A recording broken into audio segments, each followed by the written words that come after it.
नमस्कार, मी Trupti. As a being a Maharashtrian म्हणजेच एक महाराष्ट्रीयन असल्याच्या नाते मलाही छत्रपती शिवाजी महाराजांबद्दल आदर, सन्मान आणि स्वाभिमान वाटतो. आणि ते आणि त्यांच्या मावळ्यांनी जो काही इतिहास घडवला आपला, जे काही त्यांनी कष्ट घेतले स्वराज्य स्थापनेसाठी, त्याबद्दल अतिशय कौतुक आहे. आणि या कौतुकातूनच मी एकदा छत्रपतींविषयी थोडे माझ्या शब्दामध्ये एक कविता लिहिली होती. आणि त्या कवितेमध्ये 2 ते 4 लाईन मी वीर बाजीप्रभू देशपांडे यांच्यासाठी लिहिल्या होत्या. आणि तेव्हापासून माझ्या मनात फक्त एकच विचार होता की एकदा तरी त्या पावनखिंडमध्ये जायचं. पण योगायोगानं तो वेळ आला आणि आम्ही गेलोही. मी आणि माझ्या मैत्रिणी थोड्याफार आम्ही कॉलेजच्या गेलो तिथं.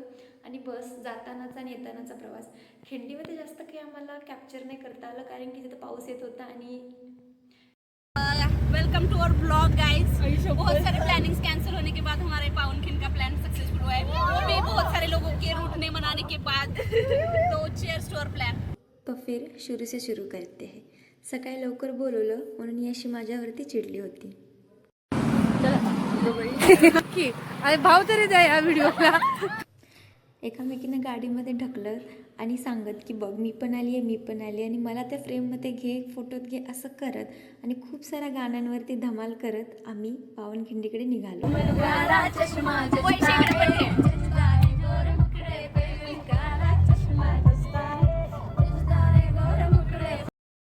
नेक्स्ट सॉन्ग डेडिकेटेड टू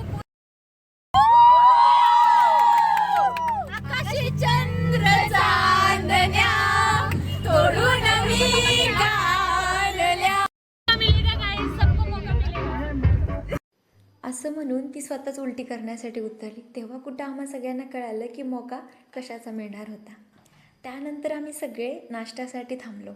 आणि तिथं 2 वर्ष सोबत राहून या दोघी एकामेकींचा नंबर एक्सचेंज करत होत्या, फक्त एकामेकींकडून फोटो आणि स्नॅप घेण्यासाठी. 6चं टायमिंग देऊन सगळ्यांनी मला 5:30ला उठवलं आणि ह्या सगळ्या 7 वाजता आल्यात.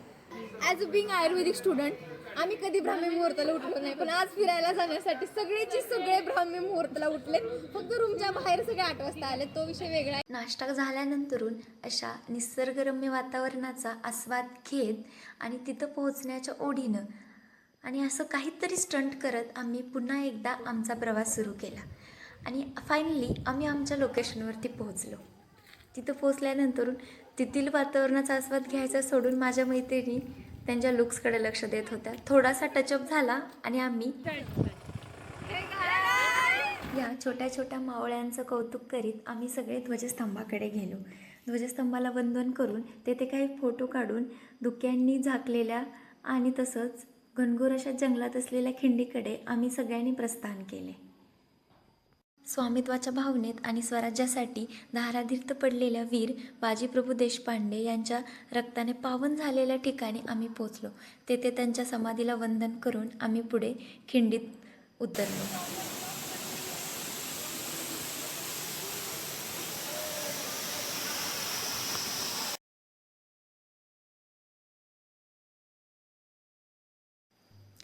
एकामेकींचा हात पकडत आम्ही खिंड पार करण्यास सुरुवात केली.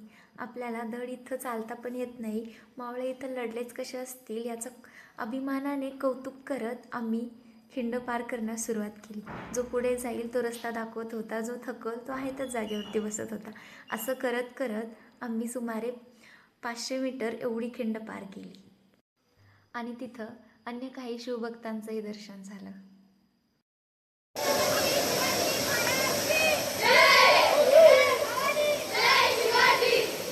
शिवरायांचा जय जयकार करून आणि वेळ भेटेल तेव्हा पुन्हा एकदा इथं यायचं असं मनाशी निर्धार करून आम्ही निघालो.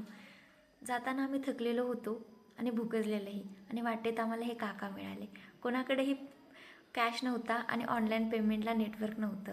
तर त्यांनी परत कधीतरी पेमेंट कर असं म्हणून आम्हाला जे काही त्यांच्याकडे अवेलेबल होतं ते खायला दिलं. आम्ही देतो तुम्हाला मागितलं दादा, आपण टेन्शन करू नको. तू नेटवर्कमध्ये येशील किंवा मार. ओके.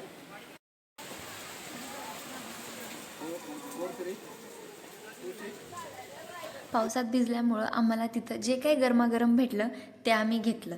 अगदी शेअरिंग इज केअरिंग असं करत गरमागरम कणीस असो किंवा मग ती मॅगी किंवा वडापाव असो, या सगळ्यावरती माझ्या मैत्रिणींनी ताव मारला आणि आपली पेटपूजा केली. आम्हाला वाटलं होतं गर्दी फारशी नसेल, पण अपेक्षापेक्षा थोडीशी जास्तच होती, बट असो. त्यानंतर गाडीत गेल्यावर सगळ्यात पहिला माझ्या मैत्रिणींनी झोप घेतली आणि टचअप करताना मी तुम्हाला कोणालाच माझी लिपस्टिक नाही दिली असंही कौतुकानं सांगत होती. त्यानंतर पुढे आम्ही कोल्हापूरकरांची सायंकाळ जिथे रंगते तिथे म्हणजेच रंकाळ्याला गेलो.